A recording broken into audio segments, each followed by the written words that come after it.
आणि आता news top 9 मध्ये आपण सुरुवातीलाच पाहूयात लोकसभेची रणधुमाळी। महायुतीमध्ये 4 जागांवर अंतिम तोडगा निघाला। ठाणे, कल्याण आणि संभाजीनगरची जागा शिवसेना लढणार, तर पालघरची जागा भाजपकडे, सूत्रांची माहिती। कल्याण लोकसभेसाठी शिवसेनेकडून श्रीकांत शिंदेंची उमेदवारी निश्चित, तर ठाणे लोकसभेसाठी नरेश मस्के आणि प्रताप सरनाईक यांच्या नावाची चर्चा सुरू, सूत्रांची माहिती। महायुतीमध्ये नाशिक आणि धाराशिवची जागा अजित पवार गट लढवणार। अजित पवार गटाकडून आज पत्रकार परिषदेत उमेदवारांची घोषणा होणार, सूत्रांची माहिती। संभाजीनगर लोकसभेसाठी महायुतीकडून शिवसेनेच्या संदीपान भुमरेंचं नाव निश्चित, लवकरच उमेदवारांची घोषणा होणार। संभाजीनगरची जागा हा आमच्या प्रेस्टिजचा विषय। संभाजीनगर आणि नाशिकची जागा शिवसेनाच लढवणार।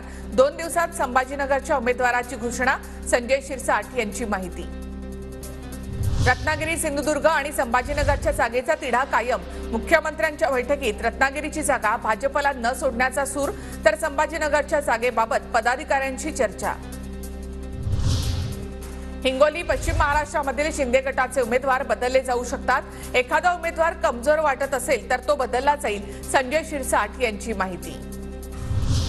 निवडून येईल असा उमेदवार सुचवण्याचं काम करू शकतो, मात्र हिंगोलीची जागा शिवसेनेकडे असल्यामुळे उमेदवार ठरवण्याचा अधिकारही शिवसेनेचाच, उपमुख्यमंत्री देवेंद्र फडणवीसांनी केलं स्पष्ट। हिंगोलीचा भाजपचं शिष्टमंडळ फडणवीसांची भेट घेत उमेदवार बदलाची मागणी करणार। हेमंत पाटलांऐवजी भाजप आमदार मुटकुळे यांना उमेदवारी देण्याची मागणी।